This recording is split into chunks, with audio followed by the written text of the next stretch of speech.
A federal probe into possible corruption at LA City Hall. KCAL 9 political reporter Dave Bryan is live in downtown with a look at what's sparking the investigation. Dave? Hey, Juan, good evening. You know, it's no secret, of course, that big real estate development deals in L.A. are big money, right? We all know about that. But now it appears that the FBI is now looking into whether some of these deals, which have to be approved by city officials, are being handled in a legal fashion.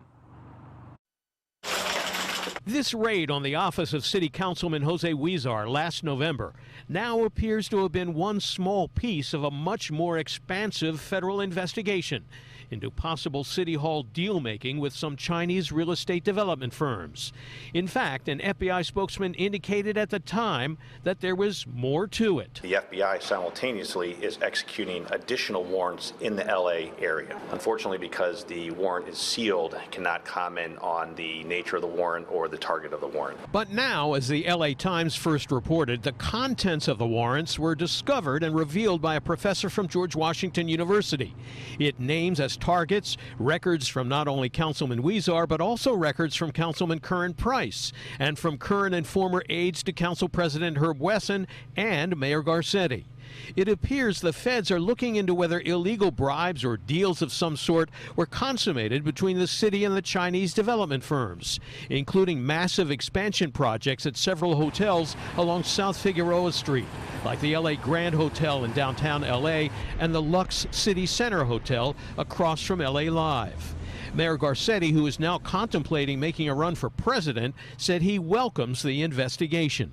I'm not responsible for 100% of everybody's actions in this building, other elected officials and stuff, but I do take my responsibilities seriously, and I do expect every city employee to participate fully and to cooperate fully with the FBI. And we certainly will get to the bottom of it inside this building.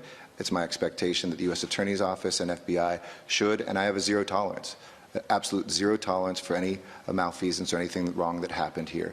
But it's important to remember that a warrant is often a starting point and not necessarily an indicator of what the FBI actually found as a result of the raids. It does mean that the prosecutors have said to a judge, we think there's probable cause here. And so it may be that nobody's ever arrested. It may be that there are no convictions. I think the story feeds into the idea that politics, not just in LA, but in many places, is a pay-to-play situation. And where are the stakes arguably the highest, particularly in LA, it's for big development. And it looks like potentially they're spreading out this FBI corruption investigation into pay-to-play, taking bribes, extortion. Jill Stewart is the executive director of the Coalition to Preserve LA.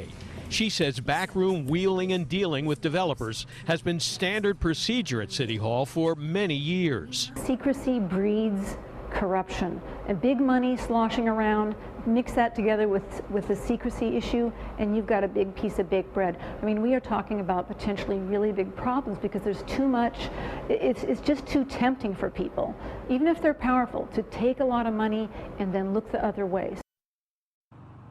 Now, so far, there's no timetable that we know of for this investigation, and I think it's important once again to point out that the fact of the matter is there may never be any charges or any allegations or any misdoing involved here. Juan, back to you. All right, Dave, thanks so much.